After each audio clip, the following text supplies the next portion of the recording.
ਤਨ ਉਪਜਿਆ ਸੰਗ ਹੀ, ਸੋ ਭੀ ਸੰਗ ਨਾ ਹੋਆ। ਜਨਮ ਵੇਲੇ ਜਿਹੜਾ ਸਰੀਰ ਮਾਨੋ ਸਾਨੂੰ ਨਾਲ ਆਇਆ ਸੀ, ਮਿਲਿਆ ਸੀ ਨਾ, ਜਾਣ ਲੱਗਿਆ ਉਹ ਵੀ ਨਾਲ ਨਹੀਂ ਦੇ ਗਿਆ। ਆਖੋ ਸਤਿਨਾਮ ਸ੍ਰੀ ਵਾਹਿਗੁਰੂ। ਜਾਂਦਾ ਕੀ ਹੈ? ਸਤਿਗੁਰਾਂ ਨੂੰ ਪੁੱਛੀਏ ਵੀ ਕੀ ਕੁਛ ਜਾਂਦਾ ਵੀ ਹੈ ਇਸ ਦੁਨੀਆ ਵਿੱਚੋਂ? ਕੀ ਕੁਛ ਨਾਲ ਲੈ ਵੀ ਜਾਣਾ ਆਪਾਂ ਨੇ? ਸਤਿਗੁਰੂ ਕਹਿੰਦੇ ਜਾਂਦਾ ਵੀ ਹੈ। ਇਹ ਨਹੀਂ ਕਿ ਉੱਥੇ ਕੁਛ ਵੀ ਨਹੀਂ ਜਾਂਦਾ, ਉੱਥੇ ਜਾਣ ਵਾਲੀ ਖੇਡ ਕੁਝ ਵੱਖਰੀ ਹੈ। ਆਸਾ ਦੀ ਵਾਰ ਵਿੱਚ ਗੁਰੂ ਨਾਨਕ ਦੇਵ ਸਾਹਿਬ ਦਾ ਇੱਕ ਸ਼ਬਦ ਤੁਸੀਂ ਸੁਣਦੇ ਹੋ। ਉਸ ਸ਼ਬਦ ਦੇ ਵਿੱਚ ਸਤਿਗੁਰੂ ਗਰੀਬ ਨਿਵਾਜ ਸੱਚੇ ਪਾਤਸ਼ਾਹ ਨੇ ਇਹ ਗੱਲ ਸਮਝਾਈ ਹੈ ਵੀ ਪਰਲੋਕ ਵਿੱਚ ਕੀ ਜਾਂਦਾ ਤੇ ਕੀ ਨਹੀਂ ਜਾਂਦਾ। ਹੁਣ ਇਸ ਤਰ੍ਹਾਂ ਮੰਨੋ ਉਹ ਸ਼ਬਦ ਇਸ ਢੰਗ ਨਾਲ ਉਚਾਰਿਆ ਹੋਇਆ ਜਿਵੇਂ ਗੁਰੂ ਨਾਨਕ ਦੇਵ ਸਾਹਿਬ ਸੱਚੇ ਪਾਤਸ਼ਾਹ ਨੂੰ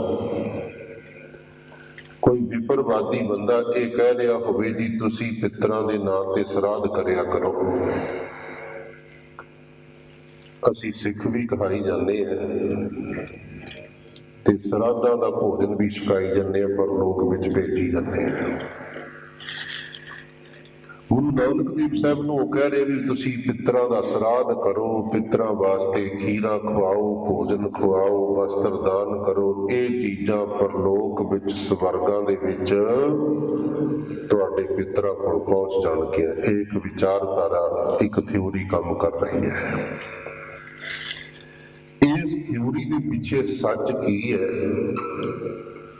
ਇਸ ਦੀ ਪਰਤ ਨੂੰ ਗੁਰੂ ਨਾਨਕ ਦੇਵ ਸਾਹਿਬ ਸੱਚੇ ਪਾਤਸ਼ਾਹ ਆਪਣੇ ਤਰਕ ਨਾਲ, ਵਿਚਾਰ ਨਾਲ ਖੋਲ੍ਹਦੇ ਨੇ।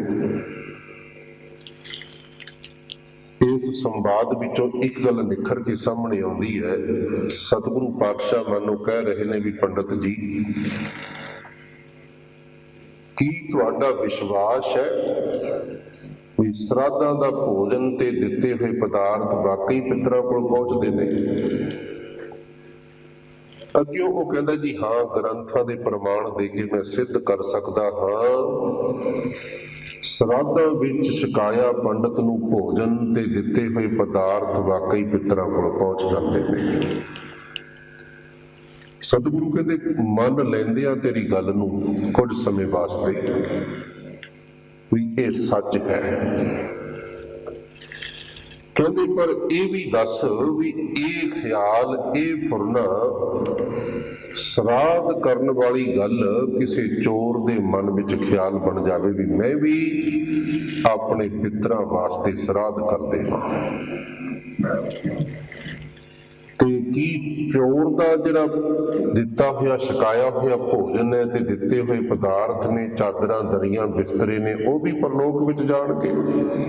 ਅੱਗੇ ਉਹ ਪੰਡਤ ਕਹਿੰਦਾ ਜੀ ਉਹ ਵੀ ਜਾਣਗੇ। ਸਤਿਗੁਰੂ ਅੱਗੇ ਆਖਦੇ ਨੇ, ਕਹਿੰਦੇ ਵੀ ਚਲੋ ਮੰਨਿਆ ਉਹ ਵੀ ਚਲੇ ਜਾਣਗੇ।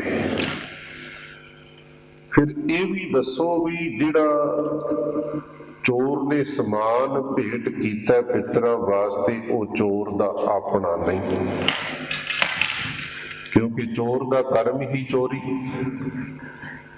ਲੋਕਾਂ ਦੇ ਘਰਾਂ ਵਿੱਚੋਂ ਵਸਤੂਆਂ ਚੁੱਕੀਆਂ, ਬਿਸਤਰਾ ਚੁੱਕਿਆ, ਕਿਸੇ ਦੀ ਚਾਦਰ ਚੁੱਕੀ, ਕਿਸੇ ਦੀ ਖੇਸੀ ਚੁੱਕੀ, ਕਿਸੇ ਦੀ ਰਜਾਈ ਚੁੱਕੀ,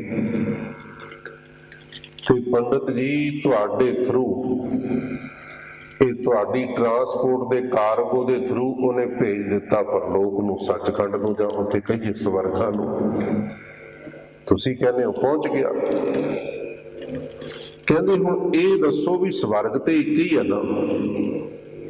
ਸਵਰਗ ਤੇ 5-7 ਅਲੱਗ-ਅਲੱਗ ਥੋੜ੍ਹੇ ਬਣੇ ਹੋਏ ਨੇ ਵੀ ਚੋਰ ਦੇ ਪਿੱਤਰਾਂ ਦਾ ਸਵਰਗ ਹੋਰ ਹੋਵੇਗਾ ਤੇ ਪੰਡਤ ਦੇ ਪਿੱਤਰਾਂ ਦਾ ਸਵਰਗ ਹੋਰ ਹੋਵੇਗਾ, ਤੀਸਰੇ ਦਾ, ਚੌਥੇ ਦਾ ਕੋਈ ਹੋਰ ਹੋਵੇਗਾ। ਪਰ ਲੋਕ ਇੱਕ ਹੈ, ਸਵਰਗ ਇੱਕ ਹੈ, ਤੇ ਤੇਰੀ ਟਰਾਂਸਪੋਰਟ, ਤੇਰੀ ਕਾਰਗੋ ਸਮਾਨ ਭੇਜਦੀ ਆ ਸਵਰਗ ਦੇ ਵਿੱਚ। ਚੋਰ ਨੇ ਜਿਹੜਾ ਸਮਾਨ ਤੇਰੇ ਥਰੂ ਸਵਰਗ ਵਿੱਚ ਭੇਜਿਆ ਪਿੱਤਰਾਂ ਵਾਸਤੇ, ਉਹ ਚੋਰ ਦਾ ਆਪਣਾ ਨਹੀਂ। ਹੁਣ ਜਿਸ ਸਵਰਗ ਦੇ ਵਿੱਚ ਚੋਰ ਦੇ ਪਿੱਤਰ ਬੈਠੇ ਨੇ, ਜਿਨ੍ਹਾਂ ਕੋਲ ਦਰੀਆਂ ਖੇਸੀਆਂ ਵਸਤੂਆਂ ਪਹੁੰਚੀਆਂ ਨੇ ਨਾ, ਉਸੇ ਪਰਲੋਕ ਦੇ ਅੰਦਰ ਉਹ ਮਾਲਕ ਪਿੱਤਰ ਵੀ ਬੈਠੇ ਨੇ ਜਿਨ੍ਹਾਂ ਘਰਾਂ ਦੇ ਵਿੱਚੋਂ ਚੋਰ ਨੇ ਚੋਰੀ ਕੀਤੀਆਂ ਨੇ। ਆਖੋ ਸਤਿਨਾਮ ਸ੍ਰੀ ਵਾਹਿਗੁਰੂ। ਇਹ ਬਾਤਰਕ ਦਲੀਲ ਹੈ। ਕਹਿੰਦੇ ਹੁਣ ਪਰਲੋਕ ਵਿੱਚ ਮਾਲਕ ਪਿੱਤਰ ਵੀ ਬੈਠੇ ਨੇ, ਚੋਰ ਦੇ ਪਿੱਤਰ ਵੀ ਬੈਠੇ ਨੇ, ਤੇ ਜਦੋਂ ਤੇਰੇ ਥਰੂ ਗਈ ਉੱਥੇ ਕੋਈ ਚਾਦਰ ਖੇਸੀ ਨਾ, ਕੋਈ ਦਰੀ ਪਹੁੰਚ ਗਈ, ਉੱਥੇ ਮਾਲਕ ਪਿੱਤਰ ਬੈਠੇ ਨੇ ਤੇ ਉਹਨਾਂ ਨੇ ਆਪਣੀ ਵਸਤੂ ਪਛਾਣ ਜ਼ਰੂਰ ਲੈਣੀ ਹੈ। ਹੁਣ ਤੇ ਮਸ਼ੀਨੀ ਯੁੱਗ ਹੈ, ਬਾਜ਼ਾਰਾਂ ਵਿੱਚੋਂ ਤੁਸੀਂ ਖਰੀਦਦੇ ਹੋ, ਇੱਕ ਮਸ਼ੀਨ ਵਿੱਚ ਇੱਕ ਡਿਜ਼ਾਈਨ ਦੀਆਂ ਕਿੰਨੀਆਂ ਚੀਜ਼ਾਂ ਬਣ ਜਾਂਦੀਆਂ ਨੇ। ਪਰ ਸਿਆਣੀਆਂ ਮਾਤਾਵਾਂ ਬੀਬੀਆਂ ਬੈਠੀਆਂ ਹੋਣਗੀਆਂ ਸਾਡੇ ਵਿੱਚ, ਜਿਹੜੀਆਂ ਹੱਥਾਂ ਦੇ ਨਾਲ ਦਰੀਆਂ ਬੁਣਿਆ ਕਰਦੀਆਂ ਸੀ, ਤੇ ਜਿਹੜੀ ਬੀਬੀ ਆਪਣੇ ਹੱਥੀਂ ਕੋਈ ਦਰੀ ਬੁਣਦੀ ਸੀ, ਡਿਜ਼ਾਈਨ ਪਾਉਂਦੀ ਸੀ ਨਾ, ਉਸ ਡਿਜ਼ਾਈਨ ਨੂੰ, ਉਸ ਬੁਣਤੀ ਨੂੰ, ਇੱਥੋਂ ਤੱਕ ਕਿ ਧਾਗਾ ਕਿਸ ਤਰ੍ਹਾਂ ਦਾ ਵਰਤਿਆ, ਕਿੰਨਾ ਕੁ ਉਹਨੂੰ ਟਾਈਟ ਰੱਖਿਆ, ਹਰ ਇੱਕ ਦਾ ਆਪੋ ਆਪਣਾ ਹੱਥ ਹੁੰਦਾ ਸੀ ਤੇ ਪਛਾਣ ਲਿਆ ਕਰਦੀਆਂ ਸੀ ਵੀ ਇਹ ਦਰੀ ਮੇਰੀ ਬੁਣੀ ਹੈ, ਇਹ ਕਿਸ ਦੀ ਬੁਣੀ ਹੈ। ਇੱਕ ਦੂਜੀ ਦੀ ਇਸ ਤਰ੍ਹਾਂ ਵਸਤੂਆਂ ਦੀ ਪਛਾਣ ਬਹੁਤ ਹੁੰਦੀ ਸੀ। ਅੱਜ ਭਾਵੇਂ ਨਹੀਂ ਰਹੀ ਕਿਉਂਕਿ ਯੁੱਗ ਮਸ਼ੀਨੀ ਹੋ ਗਿਆ। ਗੁਰੂ ਸਾਹਿਬ ਕਹਿੰਦੇ ਨੇ, ਕਹਿੰਦੇ ਪਰਲੋਕ ਵਿੱਚ ਪਹੁੰਚ ਗਏ ਬਿਸਤਰੇ, ਪਰਲੋਕ ਵਿੱਚ ਪਹੁੰਚ ਗਿਆ ਸਮਾਨ ਸਾਰਾ ਹੀ, ਤੇ ਜਦੋਂ ਚੋਰ ਦੇ ਪਿੱਤਰਾਂ ਕੋਲ ਸਮਾਨ ਪਹੁੰਚਿਆ ਤੇ ਉੱਥੇ ਬੈਠੇ ਮਾਲਕ ਪਿੱਤਰਾਂ ਨੇ ਲੈਣਾ ਹੈ ਪਛਾਣ, ਤੇ ਉਸੇ ਵੇਲੇ ਪਛਾਣ ਕੇ ਚੋਰ ਦੇ ਪਿੱਤਰਾਂ ਨੂੰ ਕਹਿਣਗੇ ਵੀ ਇਹ ਤੇ ਸਾਡੇ ਘਰਾਂ ਵਿੱਚੋਂ ਚੋਰੀ ਕੀਤਾ ਸਮਾਨ ਹੈ। ਧਿਆਨ ਦੇਣਾ, ਗੁਰੂ ਨਾਨਕ ਦੇ ਘਰ ਦਾ ਗਿਆਨ ਕਿੰਨਾ ਸਪਸ਼ਟ ਹੈ। ਕਹਿੰਦੇ ਜਦੋਂ ਪਿੱਤਰਾਂ ਨੂੰ ਲਿਆ ਪਛਾਣ, ਤੇ ਹੁਣ ਚੋਰੀ ਦਾ ਸਮਾਨ ਜਿਹਦੇ ਕੋਲੋਂ ਫੜਿਆ ਜਾਵੇ ਤੇ ਬਦਨਾਮੀ ਤੇ ਹੁੰਦੀ ਹੈ ਨਾ। ਚੋਰੀ ਭਾਵੇਂ ਕਿਸੇ ਹੋਰ ਨੇ ਕੀਤਾ, ਪਰ ਵਸਤੂ ਜਿਹਦੇ ਕੋਲੋਂ ਫੜੀ ਜਾਂਦੀ ਹੈ, ਇੱਕ ਵਾਰੀ ਤਾਂ ਬਦਨਾਮੀ ਜ਼ਰੂਰ ਹੁੰਦੀ ਹੈ, ਬਰਾਮਦੀ ਹੋ ਗਈ ਹੈ।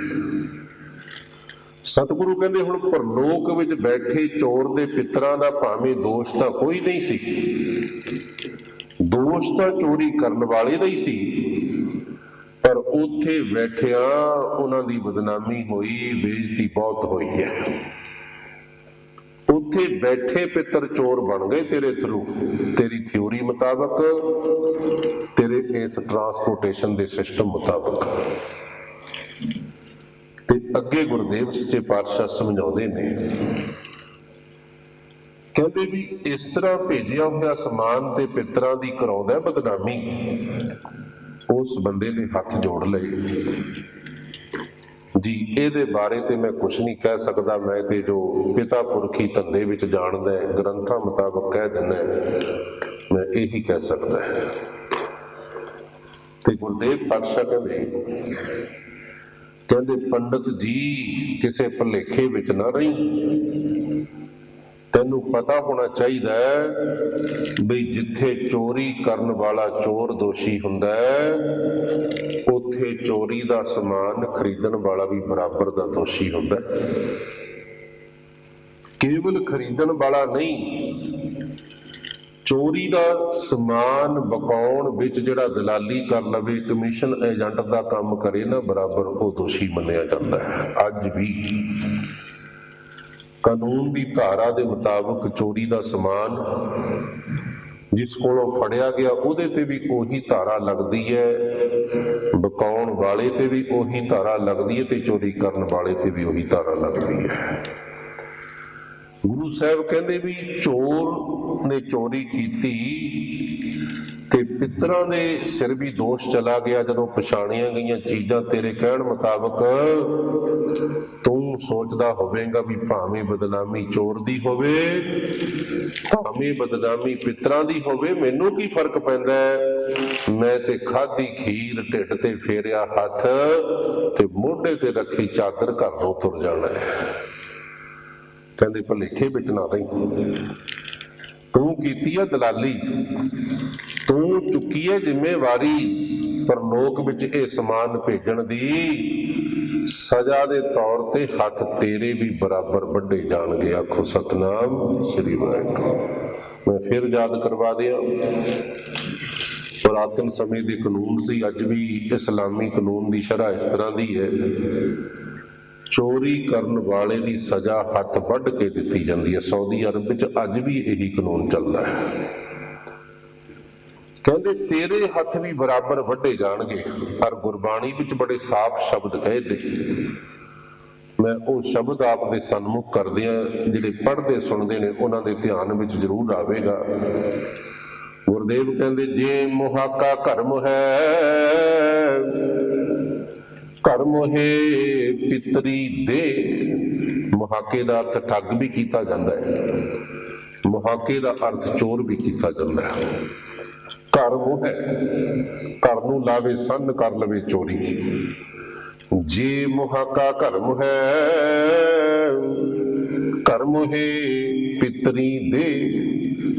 ਚੋਰੀ ਕਰਕੇ ਠੱਗੀਆਂ ਕਰਕੇ ਦੇਵੇ ਪਿਤਰਾਂ ਵਾਸਤੇ, ਅੱਗੇ ਵਸਤ ਸੰਜਾਣੀਏ ਪਿਤਰੀ ਚੋਰ ਕਰੇ।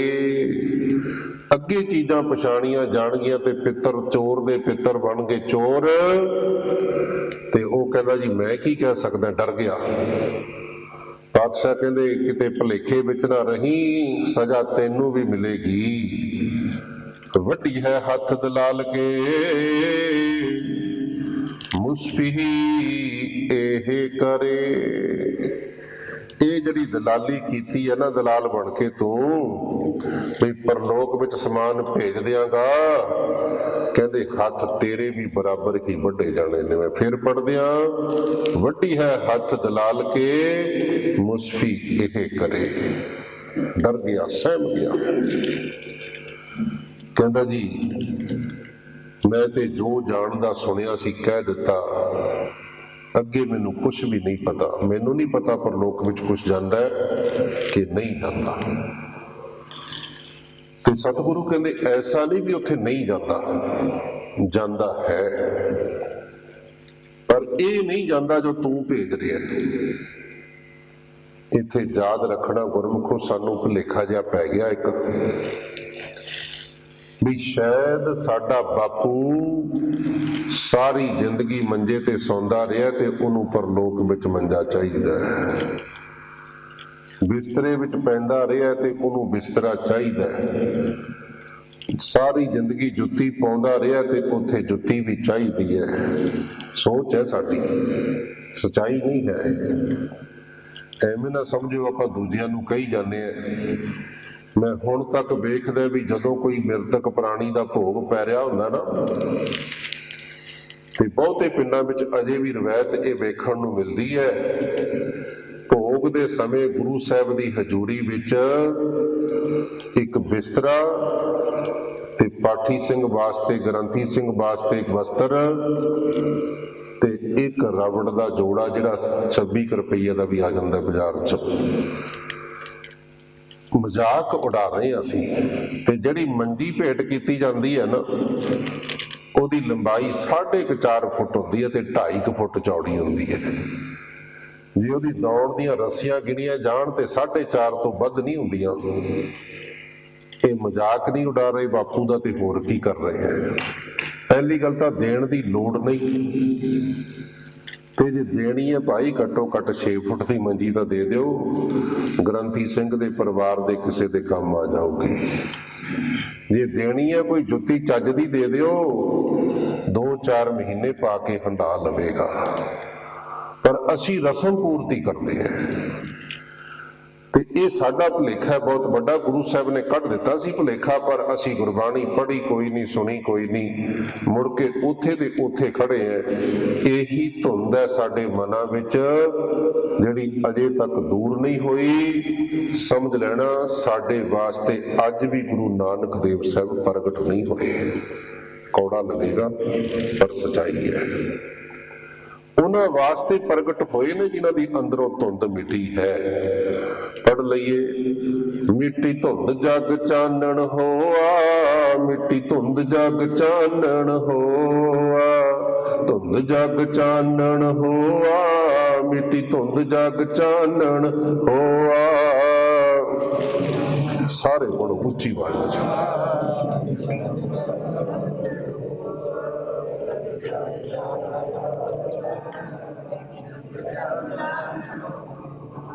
ਮਿੱਟੀ ਧੁੰਦ ਜਗ ਚਾਨਣ ਹੋਆ, ਧੁੰਦ ਜਗ ਚਾਨਣ ਹੋਆ, ਧੁੰਦ ਜਗ ਚਾਨਣ ਹੋਆ, ਮਿੱਟੀ ਧੁੰਦ ਜਗ ਚਾਨਣ ਹੋਆ।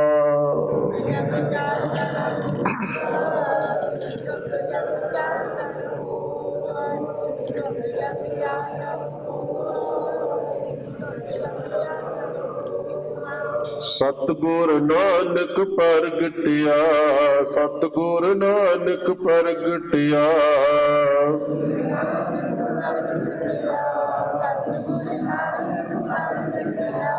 ਸਤਿਗੁਰ ਨਾਨਕ ਪ੍ਰਗਟਿਆ, ਸਤਿਗੁਰ ਨਾਨਕ ਪ੍ਰਗਟਿਆ।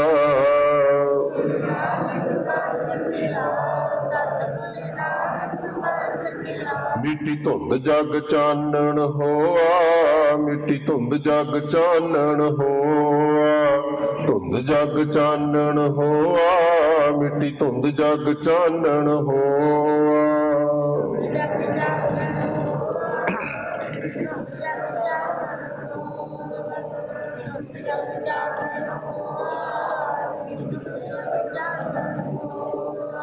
ਅਸੀਂ ਅੱਜ ਵੀ ਆਪਣੇ ਵਡੇਰਿਆਂ ਨੂੰ, ਪਿੱਤਰਾਂ ਨੂੰ ਇਸ ਤਰ੍ਹਾਂ ਸਮਾਨ ਭੇਜ ਰਹੇ ਹਾਂ। ਪਹਿਲਾਂ ਬ੍ਰਾਹਮਣ ਦੇ ਥਰੂ ਭੇਜ ਰਹੇ ਸੀ, ਹੁਣ ਗ੍ਰੰਥੀ ਪਾਠੀ ਦੇ ਥਰੂ ਭੇਜ ਰਹੇ ਹਾਂ। ਗੱਲ ਉੱਥੇ ਦੀ ਉੱਥੇ ਹੀ ਖੜੀ ਹੈ। ਇਹ ਕਿਉਂ ਕਰ ਰਹੇ ਐਸਾ? ਕਿਉਂ ਨਹੀਂ ਸਾਡੀ ਧੁੰਦ ਮਿਟ ਰਹੀ? ਕਿਉਂ ਨਹੀਂ ਭੁਲੇਖੇ ਦੂਰ ਹੋ ਰਹੇ? ਇਹਦਾ ਕਾਰਨ ਹੈ ਬਹੁਤ ਵੱਡਾ। ਕਾਰਨ ਇਹ ਹੈ ਕਿ ਅਸੀਂ ਸਾਰੀ ਜ਼ਿੰਦਗੀ ਸਰੀਰ ਨਾਲ ਜੁੜ ਕੇ ਬਤੀਤ ਕੀਤੀ ਹੈ। ਸਰੀਰ ਸਮਝ ਕੇ ਜਿਉਏ ਹੈ ਤੇ ਸਾਰੀ ਜ਼ਿੰਦਗੀ ਜੋ ਵੀ ਪ੍ਰਬੰਧ ਕੀਤਾ, ਜੋ ਵੀ ਸਾਧਨ ਹਾਸਲ ਕੀਤੇ ਨੇ, ਉਹ ਸਰੀਰ ਵਾਸਤੇ ਹੀ ਕੀਤੇ ਨੇ। ਕੱਪੜਾ ਪਹਿਨਿਆ ਸਰੀਰ ਵਾਸਤੇ ਪਹਿਨਿਆ, ਠੰਡ ਸਰੀਰ ਨੂੰ ਲੱਗਦੀ ਹੈ। ਭੋਜਨ ਖਾਧਾ ਸਰੀਰ ਵਾਸਤੇ ਖਾਧਾ, ਕਿਉਂਕਿ ਭੁੱਖ ਸਰੀਰ ਨੂੰ ਲੱਗ ਰਹੀ ਹੈ। ਪਾਣੀ ਪੀਤਾ ਸਰੀਰ ਵਾਸਤੇ ਪੀਤਾ, ਕਿਉਂਕਿ ਪਾਣੀ ਦੀ ਪਿਆਸ ਸਰੀਰ ਨੂੰ ਲੱਗ ਰਹੀ ਹੈ। ਕੂਲਰ ਏਸੀ ਚਲਾਇਆ ਸਰੀਰ ਵਾਸਤੇ, ਕਿਉਂਕਿ ਗਰਮੀ ਵੀ ਸਰੀਰ ਨੂੰ ਲੱਗ ਰਹੀ ਹੈ। ਸਰੀਰ ਮੰਨ ਕੇ ਜਿਉਂਦੇ ਰਹੇ, ਸਾਰੇ ਪ੍ਰਬੰਧ ਸਰੀਰ ਵਾਸਤੇ ਕਰਦੇ ਗਏ ਤੇ ਕਰਦਿਆਂ ਕਰਦਿਆਂ ਗੁਰਮੁਖੋ ਇੰਨਾ ਕੁ ਦ੍ਰਿੜ ਹੋ ਗਿਆ ਸਾਡੇ ਅੰਦਰ ਵੀ ਅਸੀਂ ਸਰੀਰ ਹੀ ਹਾਂ। ਆਖੋ ਸਤਿਨਾਮ ਸ੍ਰੀ ਵਾਹਿਗੁਰੂ। ਤੇ ਯਾਦ ਰੱਖਣਾ, ਗੁਰੂ ਨਾਨਕ ਦੇਵ ਸਾਹਿਬ ਦੀਆਂ ਨਜ਼ਰਾਂ ਵਿੱਚ ਆਪਾਂ ਸਰੀਰ ਨਹੀਂ। ਜਿਨ੍ਹਾਂ ਦੀ ਦਿਵ ਦ੍ਰਿਸ਼ਟੀ ਖੁੱਲਦੀ ਹੈ ਨਾ, ਉਹ ਸਰੀਰ ਨਹੀਂ ਵੇਖਿਆ ਕਰਦੇ। ਉਹ ਸਰੀਰ ਦੀ ਥਾਂ ਤੇ ਰੂਹ ਨੂੰ, ਆਤਮਾ ਨੂੰ ਵੇਖਣਾ ਸ਼ੁਰੂ ਕਰ ਦਿੰਦੇ ਨੇ। ਅਵਸਥਾ ਬਣ ਜਾਂਦੀ ਹੈ। ਦਿਵ ਦ੍ਰਿਸ਼ਟੀ ਜਿਹੜੀ ਦਿਵਤਾ, ਯਾਨੀ ਕਿ ਇੰਨੀ ਕੁ ਸੂਖਮ ਦ੍ਰਿਸ਼ਟੀ ਬਣ ਜਾਂਦੀ ਹੈ, ਉਹ ਸਰੀਰ ਵਿੱਚੋਂ ਰੂਹ ਨੂੰ ਵੇਖ ਲੈਂਦੇ ਨੇ। ਤੀਜੇ ਪਾਤਸ਼ਾਹ ਸਮਝਾ ਰਹੇ ਨੇ ਸਾਨੂੰ, ਇਹ ਨੇਤਰ ਹੋ ਮੇਰੇ ਹੋ,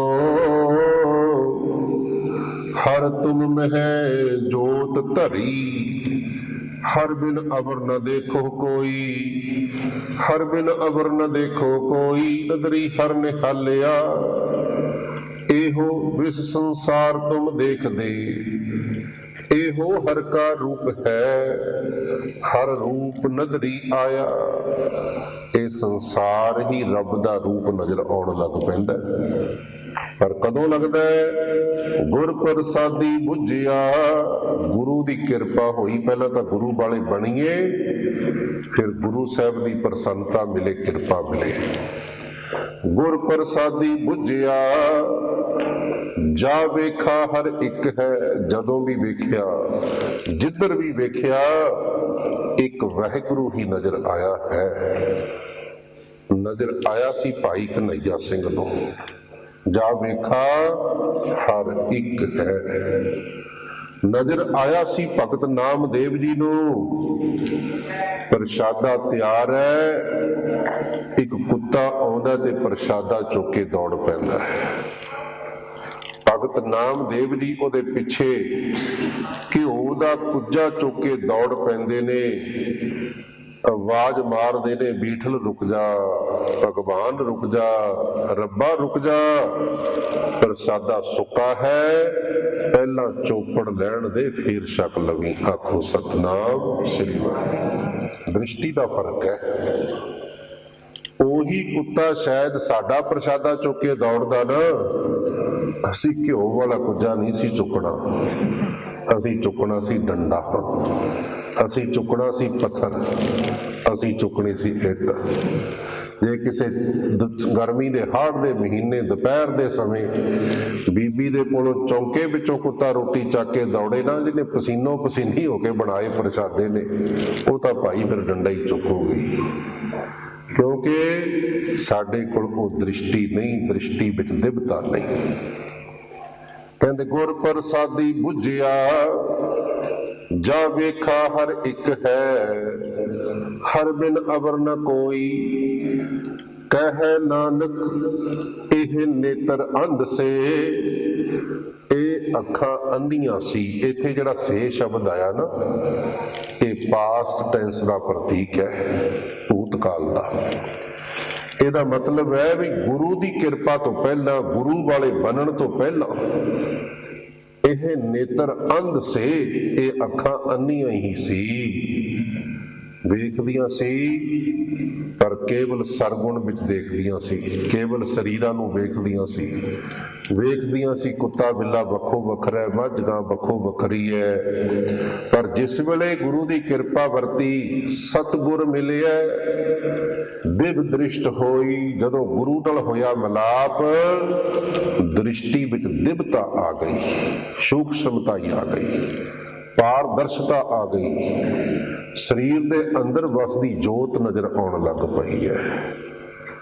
ਗੁਰੂ ਪਿਆਰਿਓ,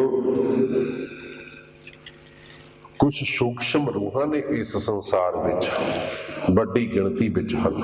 ਤੁਸੀਂ ਪੜ੍ਹਦੇ ਹੋ ਸੁਖਮਨੀ ਸਾਹਿਬ, ਕਈ ਕੋਟ ਭੂਤ ਪ੍ਰੇਤ ਪੜ੍ਹਦੇ ਹਨ, ਸੂਕਰ ਮਿਰਗਾਚ। ਇਹ ਜਿਹੜੀਆਂ ਗੁਪਤ ਰੂਹਾਂ ਨੇ, ਦੋ ਤਰ੍ਹਾਂ ਦੀਆਂ ਹੁੰਦੀਆਂ, ਕੁਝ ਮਲੀਨ ਰੂਹਾਂ ਹੁੰਦੀਆਂ ਜਿਨ੍ਹਾਂ ਨੂੰ ਭੂਤ ਪ੍ਰੇਤ ਕਿਹਾ ਜਾਂਦਾ ਹੈ। ਬੰਦਿਆਂ 'ਚ ਵੀ ਤਾਂ ਦੋਹੇ ਕੈਟਾਗਰੀਆਂ ਨੇ, ਇੱਕ ਅੰਮ੍ਰਿਤ ਵੇਲੇ ਵਾਹਿਗੁਰੂ ਵਾਹਿਗੁਰੂ ਜਪਣ ਵਾਲੇ ਨੇ, ਇੱਕ ਸ਼ਾਮ ਦੇ ਟਾਈਮ ਸ਼ਰਾਬ ਪੀ ਕੇ ਲਲਕਾਰੇ ਮਾਰਨ ਵਾਲੇ ਨੇ, ਦੋ ਕੈਟਾਗਰੀਆਂ ਨੇ। ਐਸੇ ਤਰ੍ਹਾਂ ਇਹਨਾਂ ਗੁਪਤਾਂ ਰੂਹਾਂ ਦੇ ਵਿੱਚ ਵੀ ਦੋ ਕੈਟਾਗਰੀਆਂ ਨੇ, ਇੱਕ ਮਲੀਨ ਰੂਹਾਂ ਜਿਨ੍ਹਾਂ ਨੂੰ ਭੂਤ ਪ੍ਰੇਤ ਕਹਿ ਦਿੱਤਾ ਜਾਂਦਾ ਹੈ, ਇੱਕ ਪਵਿੱਤਰ ਰੂਹਾਂ ਜਿਨ੍ਹਾਂ ਨੂੰ ਦੇਵਤੇ ਅਥਵਾ ਸ਼ਹੀਦ, ਇਹ ਜਿਹੜੀਆਂ ਪਵਿੱਤਰ ਰੂਹਾਂ ਹੁੰਦੀਆਂ ਨੇ। ਇਹਨਾਂ ਕੋਲ ਸਾਡੇ ਵਰਗੇ ਅਸਥੂਲ ਸਰੀਰ ਨਹੀਂ ਹੁੰਦੇ, ਪਰ ਜਿਸ ਸੱਜਣ, ਜਿਸ ਗੁਰਮੁਖ ਪਿਆਰੇ ਦੀ ਦ੍ਰਿਸ਼ਟੀ ਵਿੱਚ ਦਿਵਤਾ ਆ ਜਾਵੇ ਨਾ, ਉਸ ਸੰਤ ਮਹਾਂਪੁਰਖ ਨੂੰ ਉਹ ਸੂਖਸ਼ਮ ਰੂਹਾਂ ਵੀ ਨਜ਼ਰ ਆ ਜਾਂਦੀਆਂ ਨੇ। ਆਖੋ ਸਤਨਾਮ ਸ੍ਰੀ ਵਾਹਿਗੁਰੂ। ਇਹ ਖੇਡ ਕੁਛ ਵੱਖਰੀ ਹੈ, ਨਿਰਾਲੀ ਦੀ ਖੇਡ ਹੈ। ਤੇ ਗੁਰਮੁਖ ਪਿਆਰਿਓ, ਸਤਿਗੁਰੂ ਨਾਨਕ ਦੇਵ ਸਾਹਿਬ ਇਹ ਗੱਲ ਸਮਝਾ ਰਹੇ ਨੇ ਵੀ ਉੱਥੇ ਜਾਂਦਾ ਕੀ ਹੈ ਤੇ ਕੀ ਨਹੀਂ ਜਾਂਦਾ। ਮੈਂ ਬੇਨਤੀ ਕਰ ਰਿਹਾ ਸੀ ਵੀ ਅਸੀਂ ਸਾਰੀ ਜ਼ਿੰਦਗੀ ਸਰੀਰ ਕਰਕੇ ਜਿਉਏ, ਸਰੀਰ ਵਾਸਤੇ ਜਿਉਏ, ਸਰੀਰ ਮੰਨ ਕੇ ਜਿਉਏ। ਇਸ ਕਰਕੇ ਸਾਡੇ ਅੰਦਰੋਂ ਇਹ ਗੱਲ ਨਿਕਲ ਨਹੀਂ ਸਕਦੀ, ਅਸੀਂ ਮੌਤ ਤੋਂ ਬਾਅਦ ਵੀ ਆਪਣੇ ਬਾਪੂ ਨੂੰ ਸਰੀਰ ਧਾਰੀ ਹੀ ਮੰਨੀ ਬੈਠੇ ਆ। ਆਖੋ ਸਤਨਾਮ ਸ੍ਰੀ ਵਾਹਿਗੁਰੂ। ਹਾਲਾਂਕਿ ਆਪਣੇ ਹੱਥੀਂ ਸੰਸਕਾਰ ਕੀਤਾ, ਆਪਣੇ ਹੱਥੀਂ ਚਿਖਾ ਤੇ ਪਾਇਆ ਬਜ਼ੁਰਗ ਬਾਬੇ ਨੂੰ, ਆਪਣੇ ਹੱਥੀਂ ਚਿਖਾ ਨੂੰ ਅਗਨੀ ਵਿਖਾਈ ਹੁੰਦੀ ਹੈ, ਤੇ ਆਪਣੇ ਹੱਥੀਂ ਕਈ ਅਸਤ ਚੌਕੇ ਕੀਰਤਪੁਰ ਸਾਹਿਬ ਵੀ ਪਾਇਆ ਹੁੰਦੇ ਨੇ। ਹੈ ਨਾ, ਸਭ ਕੁਝ ਹੋ ਗਿਆ। ਇਹਦੀ ਕੋਈ ਭੁਲੇਖਾ ਨਹੀਂ ਰਹਿਣਾ ਚਾਹੀਦਾ ਵੀ ਬਾਪੂ ਦਾ ਸਰੀਰ ਕਿੱਥੇ ਹੈ। ਉਹ ਤੇ ਪਤਾ ਹੈ ਨਾ ਵੀ ਰਾਖ ਬਣ ਚੁੱਕਿਆ, ਅਸਤ ਕਿਤੇ ਜਾ ਚੁੱਕੇ ਨੇ, ਪਰ ਅਜੇ 10 ਦਿਨ ਨਹੀਂ ਲੰਘੇ ਹੁੰਦੇ, ਉਸੇ ਬਾਪੂ ਵਾਸਤੇ ਅਸੀਂ ਫਿਰ ਰਜਾਈਆਂ ਚੁੱਕੀ ਫਿਰਦੇ ਹਾਂ। ਇਹੀ ਸਾਡਾ ਭੁਲੇਖਾ ਹੈ, ਇਹੀ ਅਗਿਆਨਤਾ ਹੈ, ਇਹੀ ਸਾਡੇ ਅੰਦਰ ਧੁੰਦ ਹੈ। ਤੇ ਗੁਰੂ ਸਾਹਿਬ ਇਹੀ ਧੁੰਦ ਕੱਢਦੇ ਨੇ ਸਾਡੇ ਮਨਾਂ ਵਿੱਚੋਂ ਜਦੋਂ ਆਖਦੇ ਨੇ, ਕਹਿੰਦੇ ਪਰਲੋਕ ਵਿੱਚ ਜਾਂਦਾ ਵੀ ਹੈ ਤੇ ਨਹੀਂ ਵੀ ਜਾਂਦਾ। ਜਿਹੜਾ ਕੁਝ ਤੁਸੀਂ ਭੇਜ ਰਹੇ ਹੋ ਉਹ ਬਿਲਕੁਲ ਜਾਂਦਾ ਨਹੀਂ, ਤੇ ਨਾ ਉੱਥੇ ਉਹਦੀ ਲੋੜ ਹੈ, ਕਿਉਂਕਿ ਉੱਥੇ ਸਰੀਰ ਤਾਂ ਗਿਆ ਹੀ ਨਹੀਂ ਹੈ। ਇਹ ਤੇ ਲੋੜ ਸਰੀਰ ਦੀ ਸੀ, ਠੰਡ ਵੀ ਸਰੀਰ ਨੂੰ ਲੱਗਦੀ ਸੀ, ਗਰਮੀ ਵੀ ਸਰੀਰ ਨੂੰ ਲੱਗਦੀ ਸੀ, ਉੱਥੇ ਤਾਂ ਹੁਣ ਸਰੀਰ ਗਿਆ ਹੀ ਕੋਈ ਨਹੀਂ। ਜੋ ਤਨ ਉਪਜਿਆ ਸੰਗ ਹੀ, ਸੋ ਵੀ ਸੰਗ ਨਾ ਹੋਇਆ। ਉਹ ਕਹਿੰਦਾ ਜੀ ਫਿਰ ਜਾਂਦਾ ਕੀ ਹੈ? ਸਤਿਗੁਰੂ ਕਹਿੰਦੇ ਜਾਂਦਾ ਵੀ ਹੈ, ਜਾਂਦਾ ਹੈ ਨਾਨਕ ਅੱਗੇ ਸੋ ਮਿਲੇ, ਜੇ ਖੱਟੇ ਘਾਲੇ ਦੇ। ਦੋ ਪੱਖ ਹੁੰਦੇ ਨੇ, ਖੱਟਣਾ ਕਿਰਤ ਕਰਨੀ, ਘਾਲਣਾ ਇਹਦਾ ਦੂਜਾ ਪੱਖ ਹੈ, ਨਾਮ ਦੀ ਬੰਦਗੀ ਦੀ ਘਾਲਣਾ ਘਾਲਣੀ। ਜ਼ਿੰਦਗੀ ਵਿੱਚ ਕਿਰਤ ਕੀਤੀ, ਜ਼ਿੰਦਗੀ ਵਿੱਚ ਜਪਿਆ ਨਾਮ, ਤੇ ਖੱਟੇ ਘਾਲੇ ਦੇ। ਕਿਰਤ ਵਿੱਚੋਂ ਦਸਵੰਧ ਦਿੱਤਾ ਦੂਜਿਆਂ ਦੀ ਲੋੜ ਵਾਸਤੇ, ਤੇ ਨਾਮ ਦੀ ਘਾਲਣਾ ਦੇ ਵਿੱਚੋਂ ਆਪ ਜਪੈ ਅਵਰ ਹੈ ਨਾਮ ਜਪਾਵੈ। ਇਹ ਦੋ ਕੰਮ ਜਿਨ੍ਹਾਂ ਨੇ ਕੀਤੇ ਨਾ, ਇਹਦਾ ਫਲ ਪਰਲੋਕ ਵਿੱਚ ਜ਼ਰੂਰ ਮਿਲਦਾ। ਨਾਨਕ ਅੱਗੇ ਸੋ ਮਿਲੈ। ਇਸ ਲਈ ਗੁਰੂ ਪਿਆਰਿਓ, ਸਤਿਗੁਰੂ ਪਾਤਸ਼ਾਹ ਕਹਿੰਦੇ ਜਾਂਦਾ ਵੀ ਹੈ ਤੇ ਜਾਂਦਾ ਵੀ ਨਹੀਂ। ਅਸਥੂਲ ਨਹੀਂ ਜਾਂਦਾ, ਸੂਖਸ਼ਮ ਜਾਂਦਾ ਜ਼ਰੂਰ ਹੈ। ਇਹ ਗੁਰਮਤਿ ਸਿਧਾਂਤ ਹੈ, ਗੁਰੂ ਨਾਨਕ ਦੇਵ ਸਾਹਿਬ ਦੇ ਘਰ ਦਾ ਸਿਧਾਂਤ ਹੈ। ਇੱਕ ਉਦਾਹਰਨ ਦੇ ਦਿਆਂ, ਥੋੜੀ ਜਿਹੀ ਗੱਲ ਸੌਖੀ ਸਮਝ ਆ ਜਾਵੇਗੀ। ਸਾਡੇ ਨਾਲ ਦੋ ਘਟਨਾਵਾਂ ਵੱਡੀਆਂ ਇਤਿਹਾਸ ਵਿੱਚ ਔਰ ਇਸੇ ਪਿਛਲੀ ਸਦੀ ਵਿੱਚ ਵਾਪਰੀਆਂ ਨੇ। ਇੱਕ 1947, ਇੱਕ 1984। ਦੋ ਵਾਰੀ ਸਾਡੀ ਕੌਮ ਨੂੰ ਉਜਾੜਾ ਚੱਲਣਾ ਪਿਆ। ਪਹਿਲਾਂ ਪਾਕਿਸਤਾਨ ਦੀ ਵੰਡ ਵੇਲੇ, ਫਿਰ ਨਵੰਬਰ 1984 ਵਿੱਚ ਦਿੱਲੀ, ਕਾਨਪੁਰ ਵਰਗੇ ਹੋਰ ਸ਼ਹਿਰਾਂ ਵਿੱਚ। ਇਹੋ ਜਿਹੇ ਹਾਲਾਤ ਜਦੋਂ ਬਣਦੇ ਨੇ ਨਾ, ਇੱਕ ਗੱਲ ਯਾਦ ਰੱਖਿਓ, ਇਹੋ ਜਿਹੇ ਮੌਕਿਆਂ ਤੇ ਜਿੰਨੀ ਵੀ ਪ੍ਰਾਪਰਟੀ ਹੁੰਦੀ ਹੈ, ਭਾਵੇਂ ਜ਼ਮੀਨ ਹੋਵੇ, ਮਕਾਨ ਹੋਵੇ, ਦੁਕਾਨ ਹੋਵੇ, ਪਦਾਰਥ ਹੋਣ, ਕਈ ਵਾਰੀ ਬੰਦਾ ਸਭ ਕੁਝ ਛੱਡ ਕੇ ਖਾਲੀ ਤੁਰ ਪੈਂਦਾ ਹੈ, ਨਹੀਂ ਨਾਲ ਲਿਜਾ ਸਕਦਾ। ਹਾਲਾਤ ਐਸੇ ਬਣ ਗਏ ਨੇ। ਇਹਨਾਂ ਚੀਜ਼ਾਂ ਦਾ ਸੁਭਾਅ, ਪਦਾਰਥ ਜ਼ਰੂਰੀ ਨਹੀਂ ਨਾਲ ਨਿਭੇ। ਕਈ ਵਾਰੀ ਪਦਾਰਥ ਸਰੀਰ ਦਾ ਸਾਥ ਛੱਡ ਜਾਂਦਾ ਹੈ।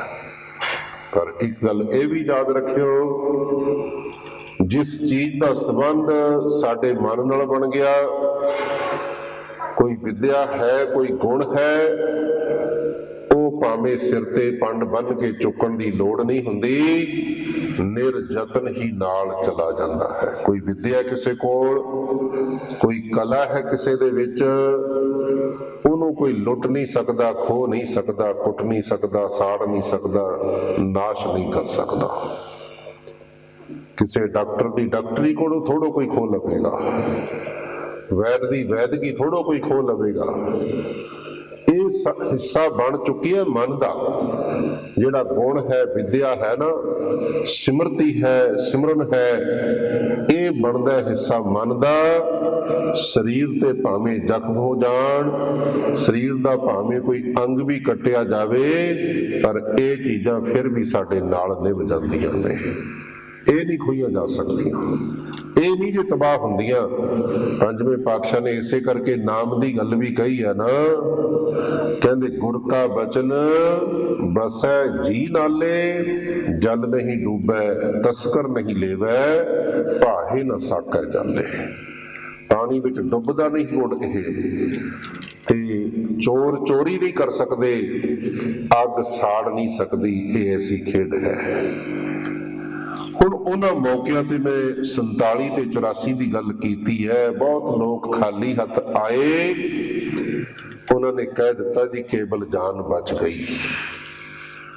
ਪਰ ਜੇ ਕਿਸੇ ਕੋਲ ਕੋਈ ਗੁਣ ਸੀ, ਕੋਈ ਸੰਗੀਤਕਾਰ ਸੀ, ਕੋਈ ਗਾਇਕ ਸੀ, ਕੋਈ ਡਾਕਟਰ ਸੀ, ਵੈਦ ਸੀ, ਕਿਸੇ ਤਰ੍ਹਾਂ ਦਾ ਵੀ ਗੁਣ ਸੀ ਨਾ ਉਹਦੇ ਵਿੱਚ, ਉਹਨੂੰ ਨਹੀਂ ਕੋਈ ਖੋ ਸਕਿਆ, ਉਹ ਨਾਲ ਹੀ ਆ ਗਏ ਨੇ। ਬਿਲਕੁਲ ਇਸੇ ਤਰ੍ਹਾਂ ਦੀ ਖੇਡ ਬੰਦਗੀ ਦੀ ਹੈ। ਇਸ ਦੁਨੀਆ ਤੋਂ ਜੀਵ ਨੇ ਜਾਣਾ ਹੈ।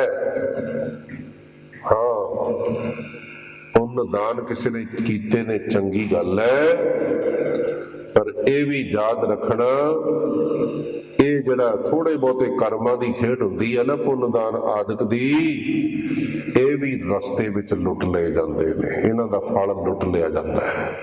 ਗੁਰੂ ਸਾਹਿਬ ਕਹਿ ਰਹੇ ਨੇ, ਕਹਿੰਦੇ ਕਰਮ ਧਰਮ ਪਾਖੰਡ ਜੋ ਦੀਸਹਿ, ਤਿਨ ਜਮ ਜਾਗਾਤੀ ਲੁੱਟੈ, ਜਗਾਤੀਏ ਜਮ। ਬਜ਼ੁਰਗਾਂ ਨੂੰ ਪਤਾ ਹੈ ਜਗਾਤ ਕੀ ਹੁੰਦੀ ਹੈ, ਉਰਦੂ ਦਾ ਸ਼ਬਦ ਹੈ। ਹੁਣ ਤੁਸੀਂ ਜਾਣਦੇ ਹੋ ਟੋਲ ਬੈਰੀਅਰ, ਅੱਜ ਦਾ ਸ਼ਬਦ ਹੈ ਟੋਲ ਟੈਕਸ, ਪਹਿਲਾ ਸ਼ਬਦ ਸੀ ਜਾਗਾਤ। ਹੁਣ ਤੇ ਰੋਡ ਦੇ ਉੱਤੇ ਟੋਲ ਟੈਕਸ ਲੱਗੇ ਹੋਏ ਨੇ ਨਾ, ਪਹਿਲਾਂ ਸ਼ਹਿਰਾਂ ਦੀ ਐਂਟਰੀ ਦੇ ਉੱਤੇ ਜਿਹੜੀਆਂ ਹੁੰਦੀਆਂ ਸੀ ਚੌਂਗੀਆਂ, ਉਹ ਜਗਾਤ ਲਿਆ ਕਰਦੀਆਂ ਸੀ। ਚੁੰਗੀ ਤਾਂ ਹੁੰਦੀ ਹੈ ਸ਼ਹਿਰ ਦੀ ਐਂਟਰੀ ਵਾਸਤੇ, ਵੀ ਜਿਹੜਾ ਐਂਟਰ ਹੋ ਕੇ ਸਮਾਨ ਉੱਥੇ ਜਾਣਾ ਹੈ, ਤੇ ਇੱਕ ਹੁੰਦਾ ਰਾਹਦਾਰੀ ਜਗਾਤ, ਵੀ ਜੇਕਰ ਸ਼ਹਿਰ ਨੂੰ ਪਾਰ ਕਰਨਾ ਫਿਰ ਵੀ ਤੁਹਾਨੂੰ ਕੁਛ ਨਾ ਕੁਛ ਦੇ ਕੇ ਲੰਘਣਾ ਪੈਣਾ। ਪਹਿਲਾਂ ਇਹ ਸਿਸਟਮ ਹੁੰਦਾ ਸੀ। ਟਰੱਕਾਂ ਵਾਲਿਆਂ ਨੂੰ ਪਤਾ, ਜਿਨ੍ਹਾਂ ਨੇ ਪਹਿਲਾਂ ਟਰੱਕ ਚਲਾਏ ਨੇ ਅੱਜ ਤੋਂ 20-30 ਸਾਲ ਪਹਿਲਾਂ। ਸਤਿਗੁਰੂ ਕਹਿੰਦੇ ਜਮ ਜਾਗਾਤੀ ਲੁੱਟ ਹੈ, ਜਗਾਤੀਏ ਜਮ। ਜਿਹੜੇ ਅੱਗੇ ਲੰਘਾਉਣ ਦਾ ਵੀ ਕੁਛ ਨਾ ਕੁਛ ਲੈ ਲੈਂਦੇ ਨੇ, ਉਹਨਾਂ ਦਾ ਫਲ ਤਾਂ ਹੈ ਤੇ ਚੰਗਾ, ਪਰ ਲੁੱਟ ਲਿਆ ਜਾਣਾ। ਜਮ ਜਾਗਾਤੀ ਲੁੱਟ ਹੈ। ਇੱਕੋ ਚੀਜ਼ ਹੈ ਜਿਹਨੂੰ ਜਮ ਵੀ ਨਹੀਂ ਲੁੱਟ ਸਕਦੇ, ਉਹ ਕਿਹੜੀ ਹੈ? ਨਿਰਵਾਣ ਕੀਰਤਨ ਗਾਵੋ ਕਰਤੇ ਕਾ, ਨਿਮਖ ਸਿਮਰਤ ਜਿਤ ਛੂਟੈ। ਇੱਕ ਨਿਮਖ ਮਾਤਰ ਵੀ ਜੇ ਵਾਹਿਗੁਰੂ ਨੂੰ ਯਾਦ ਕਰ ਲਿਆ, ਸਿਮਰਨ ਕਰ ਲਿਆ ਨਾ, ਇਹਦੇ ਨਾਲ ਜਮਾਂ ਦੀ ਫਾਹੀ ਤੋਂ ਛੁੱਟ ਜਾਈਦਾ ਹੈ। ਜਪਿਓ ਪਿਆਰ ਦੇ ਨਾਲ, ਵਾਹਿਗੁਰੂ ਵਾਹਿਗੁਰੂ।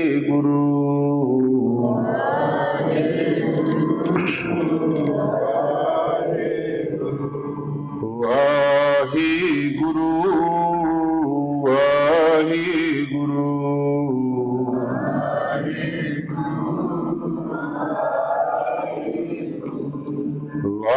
ਵਾਹਿਗੁਰੂ ਵਾਹਿਗੁਰੂ।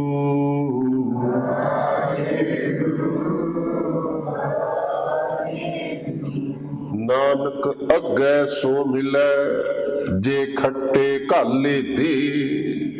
ਨਿਰਵਾਣ ਕੀਰਤਨ ਗਾਵੋ ਕਰਤੇ ਕਾ, ਨਿਮਖ ਸਿਮਰਤ ਜਿਤ ਛੂਟੈ।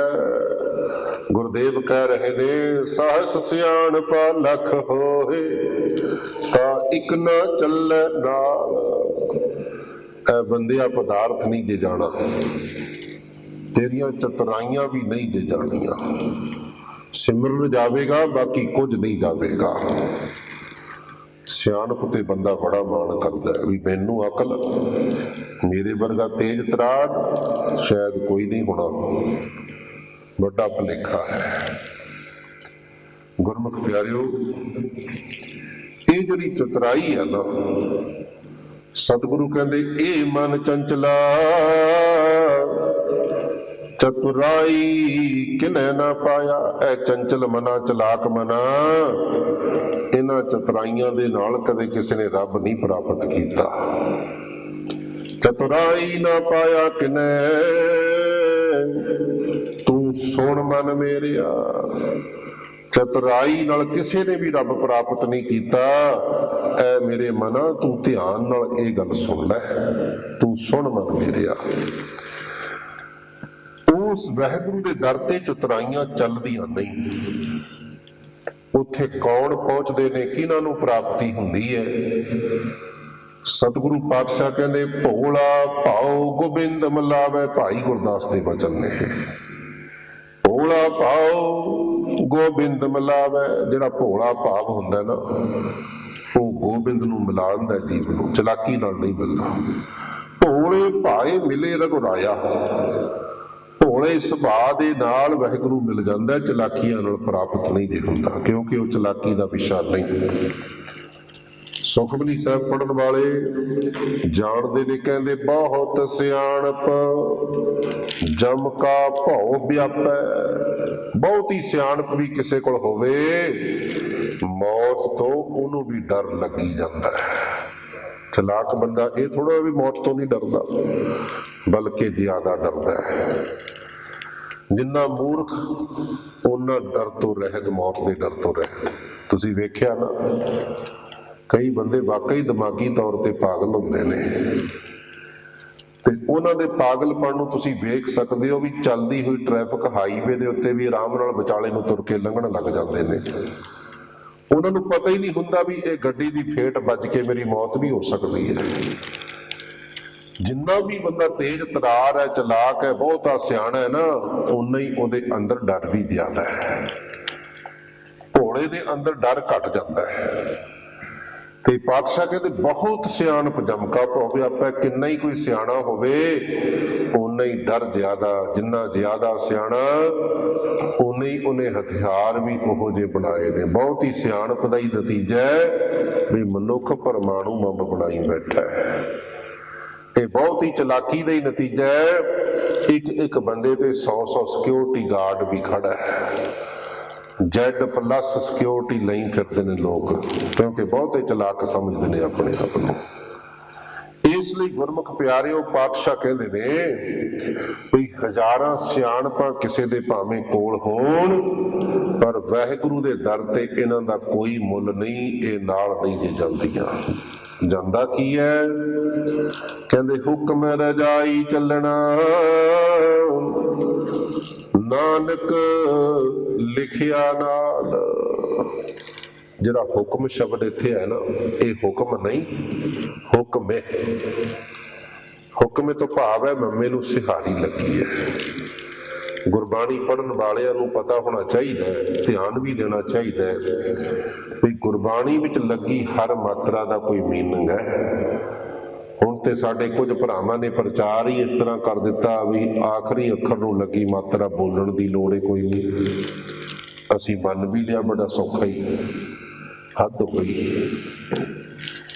ਇਹ ਜੇ ਇੱਕ ਮਾਤਰਾ ਅਰਥ ਨਾਲ ਸੰਬੰਧ ਰੱਖਦੀ ਹੈ ਨਾ, ਫਿਰ ਇਹ ਵੀ ਚੇਤੇ ਰਹਿਣਾ ਚਾਹੀਦਾ ਹੈ ਵੀ ਚਲੋ ਪਾਠੀ ਦੇ ਤਾਂ ਅੱਖਾਂ ਦੇ ਸਾਹਮਣੇ ਆ ਗਈ ਮਾਤਰਾ, ਉਹ ਅਰਥ ਕਰ ਲਵੇਗਾ ਮਾਤਰਾ ਨੂੰ ਵੇਖ ਕੇ, ਪਰ ਜਿਹੜੇ ਸਰੋਤੇ ਨੇ ਬਾਣੀ ਸੁਣਨੀ ਹੈ ਨਾ, ਉਹਦੇ ਤੱਕ ਮਾਤਰਾ ਕਿਵੇਂ ਪਹੁੰਚੇਗੀ। ਸਰੋਤੇ ਨੂੰ ਵੀ ਹਰ ਔਂਕੜ ਸੁਣਨਾ ਚਾਹੀਦਾ ਹੈ। ਸਰੋਤੇ ਨੂੰ ਵੀ ਹਰ ਸਿਆਹੀ ਸੁਣਨ ਨੂੰ ਸਿਹਾਰੀ ਮਿਲਣੀ ਚਾਹੀਦੀ ਹੈ, ਤਾਂ ਹੀ ਉਹਨੂੰ ਸਮਝ ਪਵੇਗਾ। ਹੁਕਮ ਰਜਾਈ, ਇਹ ਜਿਹੜਾ ਹੁਕਮ ਸ਼ਬਦ ਹੈ ਨਾ, ਮੰਮੇ ਨੂੰ ਸਿਹਾਰੀ ਨਾਲ ਆ ਰਿਹਾ ਹੈ। ਹੁਕਮ ਨਹੀਂ, ਹੁਕਮ ਹੈ। ਇਹ ਪੂਰਾ ਰੂਪ ਹੈ ਇਹਦਾ, ਹੁਕਮੀ ਮੰਮੇ ਨੂੰ ਵਿਹਾਰੀ ਵਾਲਾ। ਫਿਰ ਕਹੋਗੇ ਜੀ ਸਿਹਾਰੀ ਕਿਉਂ ਲਾਈ ਹੈ? ਫਿਰ ਇਹ ਗੱਲ ਤਾਂ ਸਮਝ ਪਵੇਗੀ ਜੇ ਸਾਨੂੰ ਕਵਿਤਾ ਦਾ ਗਿਆਨ ਹੋਵੇਗਾ। ਗੁਰਬਾਣੀ ਕਾਵਕ ਰੂਪ ਹੈ, ਤੇ ਜਿਨ੍ਹਾਂ ਨੂੰ ਕਵਿਤਾ ਦਾ ਥੋੜਾ ਜਿਹਾ ਗਿਆਨ ਹੈ, ਪਿੰਗਲ ਅਨੁਸਾਰ ਮਾਤਰੇ ਪੂਰੇ ਰੱਖਣੇ ਪੈਂਦੇ ਨੇ ਪੰਕਤੀ ਦੇ, ਤੇ ਜਾਣੀ ਕਿ ਪੰਕਤੀ ਦੀ ਲੰਬਾਈ ਨੂੰ ਬੈਲੈਂਸ ਰੱਖਣ ਵਾਸਤੇ ਨਾ ਤੇ ਉਹਦੀ ਲੰਬਾਈ ਵਧਾਈ ਜਾ ਸਕਦੀ ਹੈ ਤੇ ਨਾ ਘਟਾਈ ਜਾ ਸਕਦੀ ਹੈ ਛੰਦ ਦੀ ਚਾਲ ਮੁਤਾਬਕ। ਇਸ ਲਈ ਥੋੜੀ ਬਹੁਤੀ ਐਡਜਸਟਮੈਂਟ ਕਰਦੇ ਨੇ ਕਵੀ ਲੋਕ ਅੱਖਰਾਂ ਦੇ ਵਿੱਚ, ਤਾਂ ਕਿ ਅਰਥ ਵੀ ਬਣਿਆ ਰਹੇ ਤੇ ਕਵਿਤਾ ਦੇ ਨਿਯਮ ਵੀ ਪੂਰੇ ਰਹਿਣ। ਉਸੇ ਵਿਧੀ ਨੂੰ ਗੁਰੂ ਸਾਹਿਬ ਨੇ ਗੁਰਬਾਣੀ ਵਿੱਚ ਵੀ ਵਰਤਿਆ। ਛੰਦ ਦੀ ਚਾਲ ਮੁਤਾਬਕ ਜੇ ਇੱਥੇ ਹੁਕਮ ਹੀ ਲਿਖਿਆ ਜਾਂਦਾ ਨਾ, ਅੱਧਾ ਮਾਤਰਾ ਵੱਧ ਰਿਹਾ ਸੀ, ਲੰਬਾਈ ਵੱਧ ਰਹੀ ਸੀ। ਹੁਕਮ ਔਰ ਹੁਕਮੀ ਕਹਿਣ ਦੇ ਵਿੱਚ ਸਮਾਂ ਜ਼ਿਆਦਾ ਲੱਗਦਾ, ਹੁਕਮ ਕਹਿਣ ਵਿੱਚ ਘੱਟ ਲੱਗਦਾ, ਹੁਕਮੀ ਕਹਿਣ ਵਿੱਚ ਜ਼ਿਆਦਾ ਲੱਗਦਾ, ਅੱਧਾ ਮਾਤਰਾ। ਇਸ ਲਈ ਗੁਰਬਾਣੀ ਵਿੱਚ ਇਹ ਸਿਧਾਂਤ ਪਿੰਗਲ ਦਾ ਵਰਤਿਆ ਹੋਇਆ ਹੈ ਤੇ ਗੁਰਦੇਵ ਪਾਤਸ਼ਾਹ ਨੇ ਵਿਹਾਰੀ ਹੁਕਮੀ ਦੀ ਨਹੀਂ ਵਰਤੀ, ਉਹਨੂੰ ਸਿਹਾਰੀ ਵਿੱਚ ਬਦਲ ਕੇ ਮਾਤਰਾ ਪੂਰਾ ਰੱਖਿਆ, ਅਰਥ ਵੀ ਸਪਸ਼ਟ ਰੱਖਿਆ। ਅਰਥ ਕਰਨ ਲੱਗਿਆ ਇਹਨੂੰ ਕੀ ਪੜਾਂਗੇ, ਬੋਲਾਂਗੇ ਜਾਂ ਸਮਝਾਂਗੇ? ਹੁਕਮੀ ਰਜਾਈ ਚੱਲਣਾ, ਹੁਕਮੀ ਦੀ ਰਜ਼ਾ ਵਿੱਚ ਚੱਲਣਾ। ਹੁਕਮੀ ਹੈ ਵਾਹਿਗੁਰੂ, ਕਿਉਂਕਿ ਸਿੱਧਾ ਨੇ ਅਗਲਾ ਸਵਾਲ ਕਰ ਦਿੱਤਾ ਸੀ ਹੁਕਮੀ ਕੌਣ ਹੋਇਆ? ਸਤਿਗੁਰੂ ਕਹਿੰਦੇ ਹੁਕਮੀ ਉਹ ਹੈ, ਹੁਕਮੀ ਹੋਵਨ ਆਕਾਰ, ਹੁਕਮੇ ਨਾ ਕਹਿਆ ਜਾਈ।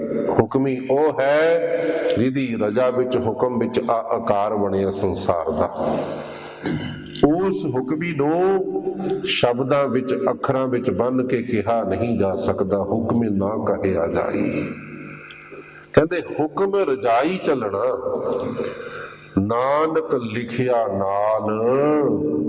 ਜਿਹੜਾ ਬੰਦਾ ਹੁਕਮੀ ਦੀ ਰਜਾ ਵਿੱਚ ਚੱਲਦਾ ਹੈ, ਵਾਹਿਗੁਰੂ ਦੇ ਭਾਣੇ ਵਿੱਚ ਜਿਹਦਾ ਜੀਵਨ ਚੱਲਦਾ ਹੈ, ਵਾਹਿਗੁਰੂ ਦੀ ਰਜਾ ਵਿੱਚ ਜਿਹਦਾ ਜੀਵਨ ਚੱਲਦਾ ਹੈ, ਉਹ ਭਾਈ ਇਸ ਕਮਾਈ ਨੂੰ, ਉਹਦੀ ਬੰਦਗੀ ਨੂੰ ਨਾਲ ਲੈ ਕੇ ਜਾਂਦਾ ਹੈ।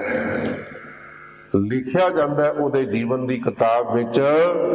ਜਿਹੜੀ ਕਿਤਾਬ ਨਾਲ ਜਾਂਦੀ ਹੈ ਉਹ ਕਿਤਾਬ ਕਿਹੜੀ ਹੈ? ਕਿਤੇ ਕਾਗਜ਼ਾਂ ਦੀ ਕਿਤਾਬ ਨਾ ਭਾਲੀ ਜਾਣੀ ਤੇ ਮੇਰੀ ਕਿਤਾਬ ਕਿਤੇ ਵੱਖਰੀ ਪਈ ਹੋਵੇਗੀ। ਇਹ ਹੈ ਚਿੱਤ ਗੁਪਤ ਸ਼ਬਦ ਆਏ ਨੇ ਗੁਰਬਾਣੀ ਵਿੱਚ ਜੀ। ਇਹਨੂੰ ਥੋੜਾ ਜਿਹਾ ਖੋਲੋਗੇ ਨਾ, ਗੁਪਤ ਸ਼ਬਦ ਤੇ ਆਮ ਸਮਝਦੇ ਆ ਤੁਸੀਂ। ਚਿੱਤ ਦਾ ਪੂਰਾ ਰੂਪ ਹੈ ਚਿੱਤਰ। ਚਿੱਤਰ ਹੁੰਦਾ ਤਸਵੀਰ, ਚਿੱਤਰ ਹੁੰਦਾ ਖਾਕਾ, ਚਿੱਤਰ ਬਣਦਾ ਲਕੀਰਾਂ ਦੇ ਨਾਲ। ਤੇ ਗੁਰੂ ਪਿਆਰਿਓ, ਸਾਡੇ ਕਰਮਾਂ ਦਾ ਹੀ ਗੁਪਤ ਚਿੱਤਰ ਬਣੀ ਜਾ ਰਿਹਾ ਹੈ। ਅੰਦਰ ਹੀ ਪਿਆ, ਨਾਲ ਹੀ ਜਾਣਾ, ਆਪਾਂ ਹੀ ਲੈ ਜਾਣਾ ਆਪਣੀ ਕਿਤਾਬ ਨੂੰ ਚੁੱਕ ਕੇ। ਇਹ ਵੀ ਧਿਆਨ ਦਿਓ, ਕਿਸੇ ਹੋਰ ਨੇ ਨਹੀਂ ਚੁੱਕ ਕੇ ਲਿਜਾਣੀ ਉਹ ਕਿਤਾਬ। ਕਿਵੇਂ ਚੁੱਕ ਕੇ ਲਿਜਾਣੀ ਹੈ? ਕਿਉਂਕਿ ਜਿੰਨੇ ਪੁੰਨ ਨੇ ਤੇ ਪਾਪ ਨੇ ਸਾਰੇ ਅੰਦਰ ਹੀ ਰੱਖੀ ਬੈਠੇ ਆ। ਜ਼ਿੰਦਗੀ ਵਿੱਚ ਪਾਪ ਹੋ ਜਾਵੇ ਕਦੇ ਭੁੱਲਦਾ ਨਹੀਂ। ਕਿਸੇ ਨੂੰ ਦੱਸੇ ਚਾਹੇ ਨਾ ਦੱਸੇ, ਬੰਦਾ ਅੰਦਰ ਛਪਿਆ ਪਿਆ ਹੈ। ਚਲੋ ਪਾਪ ਤੇ ਨਹੀਂ ਭੁੱਲਦਾ, ਜੇ ਕਦੇ ਪੁੰਨ ਕਰ ਲਿਆ ਭੁੱਲਦਾ ਇਹਨੂੰ ਉਹ ਵੀ ਨਹੀਂ ਹੈ। ਯਾਦ ਰੱਖਦਾ ਵੀ ਪਿਛਲੀ ਸੰਗਰਾਂਦ ਨੂੰ ਕਿੰਨੇ ਰੁਪਈਏ ਦੀ ਦੇਖ ਕਰਾਈ ਸੀ। ਚੇਤੇ ਕਰੀ ਬੈਠਾ ਬਈ 7 ਸਾਲ ਜਾਂ ਫਲਾਣੇ ਸੰਨ ਵਿੱਚ ਇੱਕ ਅਖੰਡ ਪਾਠ ਵੀ ਕਰਵਾਇਆ ਸੀ। ਪਤਾ ਇਹਨੂੰ ਸਭ ਕੁਝ। ਇਹਨੂੰ ਯਾਦ ਹੈ ਵੀ ਸ਼ਹੀਦੀ ਜੋੜ ਮੇਲੇ ਤੇ ਲੰਗਰ ਲੱਗਦਾ ਤੇ ਹਰ ਸਾਲ ਇੱਕ ਟੀਨ ਮੈਂ ਤੇਲ ਦਾ ਉੱਥੇ ਵੀ ਦਿੰਦਾ, ਪੁੰਨ ਵੀ ਚੱਕੀ ਫਿਰਦਾ। ਯਾਦ ਕਿ ਦੋਵੇਂ ਹੀ ਭੁਲਾਉਣੇ ਪੈਣਗੇ। ਭੁੱਲਣਗੇ ਇਹ ਸਿਮਰਤੀ ਵਿੱਚੋਂ ਮਿਟਣਗੇ ਤਾਂ ਜੇ ਇਹਨੂੰ ਡਿਲੀਟ ਕਰਕੇ ਇਹਦੀ ਥਾਂ ਤੇ ਕੁਝ ਹੋਰ ਰਿਕਾਰਡ ਕੀਤਾ ਜਾਵੇ। ਤੇ ਉਹ ਰਿਕਾਰਡਿੰਗ ਕੀ ਹੈ? ਵਾਹਿਗੁਰੂ ਵਾਹਿਗੁਰੂ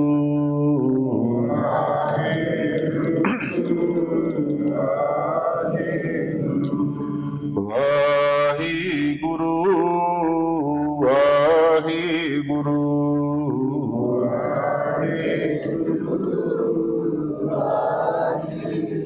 ਜਿਹੜਾ ਬੰਦਾ ਸਿਮਰਨ ਕਰਨ ਲੱਗ ਪਵੇ, ਗੁਰਬਾਣੀ ਪੜ੍ਹਨ ਲੱਗ ਜਾਵੇ ਨਾ, ਇਸ ਪਾਸੇ ਤੁਰ ਪਵੇ, ਕਮਾਉਣ ਲੱਗ ਪਵੇ, ਫਿਰ ਉਹਦੀ ਨਵੀਂ ਰਿਕਾਰਡਿੰਗ ਸ਼ੁਰੂ ਹੋ ਜਾਂਦੀ ਹੈ। ਉਹਦਾ ਗੁਪਤ ਚਿੱਤਰ ਫਿਰ ਨਵੇਂ ਸਿਰੇ ਬਣਨਾ ਸ਼ੁਰੂ ਹੋ ਜਾਂਦਾ ਹੈ। ਜਿਉਂ-ਜਿਉਂ ਨਵਾਂ ਬਣਦਾ ਜਾਂਦਾ ਹੈ ਤੇ ਪਹਿਲਾ ਡਿਲੀਟ ਹੋਣਾ ਸ਼ੁਰੂ ਹੁੰਦਾ ਹੈ। ਇੱਕ ਦਿਨ ਐਸਾ ਆ ਜਾਂਦਾ ਹੈ ਵੀ ਉਹਦੇ ਪਾਪ ਵੀ ਡਿਲੀਟ ਤੇ ਉਹਦੇ ਪੁੰਨ ਵੀ ਡਿਲੀਟ। ਤੁਸੀਂ ਕਹੋਗੇ ਜੀ ਪੁੰਨ ਡਿਲੀਟ ਕਰਕੇ ਤੇ ਘਾਟਾ ਪੈ ਜਾਵੇਗਾ। ਘਾਟਾ ਨਹੀਂ ਪੈਂਦਾ। ਪੁੰਨ ਕਰਨਾ ਜ਼ਰੂਰ ਹੈ, ਕਰਦੇ ਰਹੋ। ਔਰ ਪੁੰਨ ਤੇ ਇਹ ਵੀ ਕਰਨਾ ਚਾਹੀਦਾ ਹੈ, ਕੱਲ ਮੈਂ ਇਹੋ ਪੁੰਨ ਗੁਣ ਗੋਬਿੰਦ ਗਾਹੇ। ਪਰ ਉਹ ਸਿਮਰਤੀ ਦਾ ਹਿੱਸਾ ਨਹੀਂ ਬਣਨਾ ਚਾਹੀਦਾ। ਪੁੰਨ ਕੀਤਾ ਹੈ ਪਰ ਭੁੱਲ ਜਾਣਾ ਚਾਹੀਦਾ ਕਰਕੇ। ਇਸ ਤਰ੍ਹਾਂ ਉਹ ਕਰਮਾਂ ਦਾ ਹਿੱਸਾ ਨਾ ਬਣੇ, ਫੇਰ ਪੁੰਨ ਦਾ ਫਲ ਦਰਗਾਹ ਵਿੱਚ ਮਿਲੇਗਾ। ਜੇ ਸਿਮਰਤੀ ਦਾ ਹਿੱਸਾ ਬਣਿਆ ਰਿਹਾ ਫਿਰ ਪੁੰਨ ਦਾ ਫਲ ਭੋਗਣ ਵਾਸਤੇ ਇਸ ਦੁਨੀਆ ਵਿੱਚ ਦੁਬਾਰਾ ਆਉਣਾ ਪਏਗਾ। ਪਾਪ ਦਾ ਫਲ ਭੋਗਣ ਵਾਸਤੇ ਵੀ ਟੇਢੀਆਂ ਜੂਨਾਂ, ਪੁੰਨ ਦਾ ਫਲ ਭੋਗਣ ਵਾਸਤੇ ਵੀ ਜੂਨਾਂ ਹੀ ਜੂਨਾਂ। ਜੇ ਸਿਸਟਮ ਚੋਂ ਨਿਕਲਣਾ ਨਾ ਫਿਰ ਪੁੰਨ ਅਤੇ ਪਾਪ ਤੋਂ ਦੋਨਾਂ ਤੋਂ ਨਿਰਲੇਪ ਹੋਣਾ ਪੈਣਾ ਹੈ। ਪੁੰਨ ਕਰਨ ਤੇ ਨਹੀਂ ਰੁਕਣਾ ਪਰ ਉਹਦੀ ਯਾਦ ਅੰਦਰੋਂ ਕੱਢਣੀ ਪੈਣੀ ਹੈ, ਭੁਲਾਉਣੀ ਪੈਣੀ ਹੈ। ਸੋ ਇਸ ਲਈ ਗੁਰਮੁਖ ਪਿਆਰਿਓ, ਹੁਕਮੀ ਦੀ ਰਜਾ ਵਿੱਚ ਚੱਲਣਾ। ਗੁਰੂ ਸਾਹਿਬ ਕਹਿ ਰਹੇ ਨੇ, ਕਹਿੰਦੇ ਹੁਕਮੀ ਦੀ ਰਜਾ ਵਿੱਚ ਚੱਲ ਕੇ ਜਿਹੜਾ ਜੀਵਨ ਦਾ ਜਿਉਣਾ ਹੈ ਇਹੀ ਤੇਰੇ ਨਾਲ ਜਾਵੇਗਾ, ਇਹੀ ਲਿਖਿਆ ਜਾਵੇਗਾ ਤੇਰੀ ਕਿਤਾਬ ਵਿੱਚ, ਇਹੀ ਪਰਲੋਕ ਵਿੱਚ ਤੇਰੀ ਗਵਾਹੀ ਦੇਵੇਗਾ, ਇਹੀ ਤੇਰੇ ਜੀਵਨ ਨੂੰ ਮੁਕਤ ਕਰੇਗਾ। ਇਹੋ ਹੀ ਹੈ ਜਿਸ ਨੂੰ ਗੁਰਦੇਵ ਕਹਿੰਦੇ ਨੇ, ਧਰਮ ਰਾਏ ਦਰ ਕਾਗਦ ਫਾਰੇ, ਜਨ ਨਾਨਕ ਲੇਖਾ ਸਮਝਾ। ਹੁਣ ਇਹ ਯਾਦ ਰੱਖਿਓ, ਮਾਫ ਕਰਨਾ, ਹੋ ਸਕਦਾ ਕੋਈ ਸਰੀਰ ਤੁਹਾਡੇ ਵਿੱਚ ਬੈਠਾ ਹੋਵੇ ਜਿਹਨੂੰ ਇਹ ਗੱਲ ਪੂਰੀ ਤਰ੍ਹਾਂ ਸਮਝ ਆ ਜਾਵੇ, ਮੈਂ ਉਮੀਦ ਕਰਾਂਗਾ, ਪਰ ਬਹੁਤਿਆਂ ਨੂੰ ਨਹੀਂ ਵੀ ਆਵੇਗੀ। ਜੇ ਅੰਦਰ ਬੰਦਗੀ ਵਸ ਗਈ ਹੈ ਨਾ, ਤੇ ਜੇ ਤੁਹਾਡੇ ਅੰਦਰ ਪਾਠ ਕਰਦੇ ਆ, ਸਿਮਰਨ ਕਰਦੇ ਆ, ਉਹ ਖਿਆਲ ਆ ਰਹੇ ਨੇ ਮੁੜ ਮੁੜ ਕੇ ਜਿਹੜੇ ਤੁਸੀਂ ਪਿਛਲੀ ਜ਼ਿੰਦਗੀ ਵਿੱਚ ਕਮਾਏ ਹੋਏ ਨੇ। ਉਹ ਬੁਰੇ ਵੀ ਹੋ ਸਕਦੇ ਨੇ, ਉਹ ਚੰਗੇ ਵੀ ਹੋ ਸਕਦੇ ਨੇ। ਜੇ ਤੇ ਨਿਤਨੇਮ ਕਰਦੇ ਆ, ਧਿਆਨ ਉਹਨਾਂ ਚੀਜ਼ਾਂ ਵੱਲ ਮੁੜ ਮੁੜ ਕੇ ਜਾ ਰਿਹਾ ਹੈ, ਕਿਉਂਕਿ ਜਿਹੜੀ ਸਾਡਾ ਰਸਤਾ ਹੈ ਨਾ, ਤੇ ਭਾਵੇਂ ਕੋਈ ਭਰੋਸੇ ਨਾਲ ਕਿਸੇ ਵੀ ਢੰਗ ਨਾਲ ਸਾਡੇ ਕੋਲ ਅਕਸਰ ਸੰਗਤ ਗੱਲਾਂ ਕਰ ਲੈਂਦੀ ਹੈ, ਤੇ ਹਰ ਬੰਦੇ ਦੀ ਇਹ ਸ਼ਿਕਾਇਤ ਸੁਣਨ ਨੂੰ ਮਿਲਦੀ ਹੈ ਜੀ, ਪਾਠ ਕਰਦੇ ਆ ਪਰ ਮਨ ਨਹੀਂ ਟਿਕਦਾ। ਤੁਹਾਡੇ ਵਿੱਚੋਂ ਵੀ ਬਹੁਤ ਹੋਣਗੇ ਇਹ ਗੱਲ ਕਹਿਣ ਵਾਲੇ। ਬਾਣੀ ਪੜ੍ਹਦੇ ਆ, ਹੋਰ ਖਿਆਲ ਮਨ ਵਿੱਚ ਚੱਲ ਪੈਂਦੇ ਨੇ। ਕਈ ਤੇ ਇਹ ਵੀ ਕਹਿੰਦੇ ਨੇ ਜੀ, ਬਾਣੀ ਪੜ੍ਹਦੇ ਆ, ਬੁਰੇ ਖਿਆਲ ਮਨ ਵਿੱਚ ਚੱਲ ਪੈਂਦੇ ਨੇ। ਕੈਨੇਡਾ ਦੀ BC ਸਟੇਟ ਵਿੱਚ ਸਰੀ ਦੇ ਵਿੱਚ ਮੈਨੂੰ ਇੱਕ ਬਜ਼ੁਰਗ ਮਿਲਿਆ, ਨੀਅਰ ਅਬਾਊਟ 70 ਸਾਲ ਤੋਂ ਪਲੱਸ ਹੀ ਹੋਵੇਗਾ, ਥੋੜਾ ਉੱਪਰ ਹੀ ਹੋਵੇਗਾ। ਉਹ ਕਹਿੰਦਾ ਜੀ, ਮੈਂ ਬਾਣੀ ਪੜ੍ਹਦਾ, ਜਦੋਂ ਵੀ ਬਾਣੀ ਪੜ੍ਹਨ ਬੈਠਦਾ ਉਹਨੇ ਆਪਣੀ ਇੰਟਰੋ ਦਿੱਤੀ ਮੈਨੂੰ। ਕਹਿੰਦਾ ਮੈਂ ਬਿਜਲੀ ਬੋਰਡ ਦੇ ਵਿੱਚੋਂ ਐਕਸੀਅਨ ਰਿਟਾਇਰ ਰਿਹਾ, ਇਧਰੋਂ ਰਿਟਾਇਰਮੈਂਟ ਤੋਂ ਬਾਅਦ ਉਧਰ ਗਿਆ ਹੋਇਆ ਸੀ, ਅਫਸਰ ਰਿਹਾ। ਕਹਿੰਦਾ ਜਦੋਂ ਮੈਂ ਬਾਣੀ ਪੜ੍ਹਨ ਬੈਠਦਾ ਤੇ ਮੈਨੂੰ ਆਪਣੀਆਂ ਜ਼ਬਾਨੀ ਦੀਆਂ ਗਲਤੀਆਂ ਮੂਹਰੇ ਆ ਜਾਂਦੀਆਂ ਨੇ, ਆਉਂਦੀਆਂ ਨੇ, ਬਹੁਤਿਆਂ ਨੇ ਮੁੜ ਮੁੜ ਕੇ ਆਉਂਦੀਆਂ ਨੇ। ਕਿਉਂ ਆਉਂਦੀਆਂ ਨੇ? ਇਹਦਾ ਕਾਰਨ ਹੈ ਵੀ ਜਦੋਂ ਕੱਪੜੇ ਨੂੰ ਸਾਬਣ ਲੱਗਦਾ ਨਾ, ਹੁਣ ਤੇ ਤੁਸੀਂ ਬੀਬੀਓ ਮਸ਼ੀਨਾਂ ਵਿੱਚ ਕੱਪੜੇ ਧੋ ਰਹੀਆਂ ਜ਼ਿਆਦਾਤਰ, ਪਰ ਕਦੇ ਖੁੱਲੇ ਕੱਪੜੇ ਜਿਨ੍ਹਾਂ ਨੇ ਧੋਤੇ ਨੇ ਜਾਂ ਹੁਣ ਧੋ ਕੇ ਵੇਖ ਲਿਓ। ਜਦੋਂ ਕੱਪੜੇ ਨੂੰ ਲੱਗਦਾ ਸਾਬਣ, ਪਹਿਲਾਂ ਭਾਵੇਂ ਮੈਲ ਦਿਸਦੀ ਸੀ ਜਾਂ ਨਹੀਂ ਦਿਸਦੀ ਸੀ, ਪਰ ਜਦੋਂ ਸਾਬਣ ਲੱਗਿਆ, ਪਾਣੀ ਪਾਇਆ, ਮੈਲ ਦੀਆਂ ਫੁੱਟਾਂ ਵਗ ਕੇ ਅੱਗੇ ਚੱਲਦੀਆਂ ਵੇਖੀਆਂ। ਉਦੋਂ ਲੱਗਿਆ ਵੀ ਹੈ ਕੱਪੜਾ ਮੈਲਾ ਇੰਨਾ ਸੀ, ਇੰਨੀ ਮੈਲ। ਤੇ ਗੁਰੂ ਪਿਆਰਿਓ, ਜਦੋਂ ਲੱਗਦਾ ਨਾ ਨਾਮ ਦਾ ਸਾਬਣ, ਦੇ ਸਾਬੂਨ ਲਈਏ ਉਹ ਧੋਏ ਤੇ ਫਿਰ ਭਰੀਏ, ਮਤ ਪਾਪਾਂ ਕੇ ਸੰਗ ਉਹ ਧੋਪੈ ਨਾਵੇਂ ਕੇ ਰੰਗ।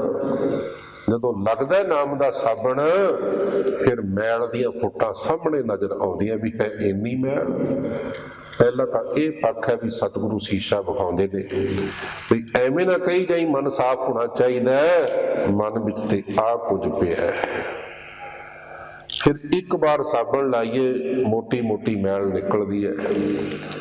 ਕਈ ਵਾਰੀ ਸਾਬਣ ਦੂਜੀ ਵਾਰ ਵੀ ਲਾਉਣਾ ਪੈ ਜਾਂਦਾ ਹੈ, ਕਈ ਵਾਰੀ ਸਾਬਣ ਤੀਜੀ ਵਾਰ ਵੀ ਲਾਉਣਾ ਪੈ ਜਾਂਦਾ। ਜਿਨ੍ਹਾਂ ਨੇ ਹੱਥੀਂ ਕੱਪੜੇ ਧੋਤੇ ਨੇ ਉਹਨਾਂ ਨੂੰ ਪਤਾ ਹੈ। ਬਸ ਇਹੀ ਖੇਡ ਇੱਧਰ ਵਰਤਦੀ ਹੈ। ਕਿਉਂ ਹਰ ਰੋਜ਼ ਨਿਤਨੇਮ ਕਰਨਾ ਹੈ? ਕਿਉਂ ਹਰ ਰੋਜ਼ ਸੰਗਤ ਕਰਨੀ ਹੈ, ਸੇਵਾ ਕਰਨੀ ਹੈ, ਸਿਮਰਨ ਕਰਨਾ ਹੈ? ਗੁਰਸਿੱਖਾ, ਤੇਰੇ ਹਿਰਦੇ ਨੂੰ ਇਹ ਸਾਬਣ ਲੱਗਣਾ ਹੈ। ਲੱਗਦਿਆਂ ਲੱਗਦਿਆਂ ਇਹ ਸਾਬਣ ਇੱਕ ਦਿਨ ਹਿਰਦਾ ਇੰਨਾ ਕਸ਼ਵਸ਼ ਹੋ ਜਾਵੇਗਾ, ਸ਼ੁੱਧ ਹੋ ਜਾਵੇਗਾ, ਸਾਫ਼ ਹੋ ਜਾਵੇਗਾ, ਫਿਰ ਮੈਲ ਦੇ ਕਣ ਖਤਮ ਹੋ ਜਾਣਗੇ। ਇਹਦੀ ਨਿਸ਼ਾਨੀ ਇਹ ਹੋਵੇਗੀ, ਹੁਣ ਨਾਮ ਜਪਦੇ ਆ, ਪੂਰਬਲੇ ਪੁੰਨ ਪਾਪ ਅੱਗੇ ਨਹੀਂ ਆ ਰਹੇ।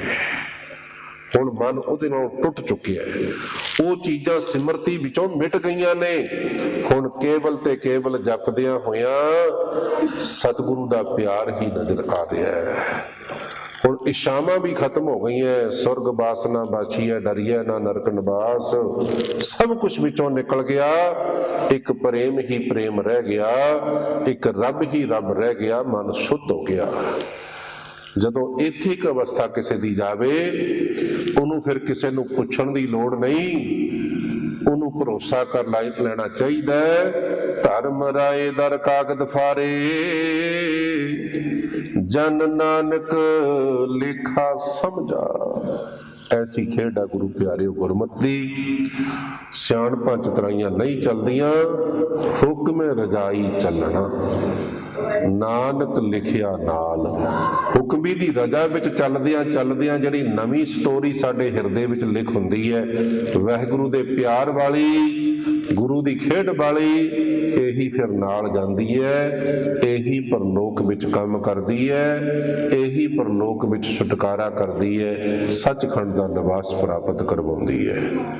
ਸੋ ਗੁਰੂ ਸਾਹਿਬ ਨੇ ਕਰਮਾਂ ਦੀ ਖੇਡ ਨੂੰ ਪਾਸੇ ਰੱਖ ਕੇ ਆਤਮਿਕ ਖੇਡ ਦੀ ਗੱਲ ਕੀਤੀ ਹੈ। ਅੱਜ ਯਾਦ ਕਰਵਾ ਦਿਆਂ ਕਿਉਂਕਿ ਵਿਸ਼ਾ ਸੰਪੂਰਨ ਹੋ ਰਿਹਾ ਹੈ। ਸੋਚਿਆ ਸੋਚ ਨਾ ਹੋ ਗਈ, ਸਰੀਰ ਦੀ ਸਫਾਈ ਦੀ ਗੱਲ। ਬੰਦਾ ਸਰੀਰ ਵਾਸਤੇ ਕਰੀ ਜਾਂਦਾ ਤੇ ਸਰੀਰ ਨੂੰ ਸਾਫ਼ ਕਰੀ ਜਾਂਦਾ ਹੈ। ਜੋਗੀ ਬਾਹਰ ਦੀ ਬਜਾਏ ਅੰਦਰੋਂ ਵੀ ਕਰ ਲੈਂਦੇ ਨੇ। ਦੂਸਰਾ, ਚੁੱਪ ਕਰਨ ਦੀ ਗੱਲ। ਬੰਦਾ ਜੀਭ ਨੂੰ ਤਾਲਾ ਲਾਈ ਜਾਂਦਾ, ਪਰ ਚੁੱਪ ਤਾਂ ਮਨ ਕਰਵਾਉਣਾ ਸੀ। ਤੀਸਰਾ, ਭੁੱਖ ਮਨ ਦੀ ਮਰਨੀ ਚਾਹੀਦੀ ਸੀ, ਭੁੱਖਾ ਸਰੀਰ ਨੂੰ ਰੱਖੀ ਜਾ ਰਿਹਾ ਹੈ, ਵਰਤ ਰੱਖੀ ਜਾ ਰਿਹਾ। ਭੁੱਖਿਆ ਭੁੱਖ ਨਾ ਉਤਰੀ, ਜੇ ਬੰਨਾ ਪੜੀਆਂ ਪਾਰ।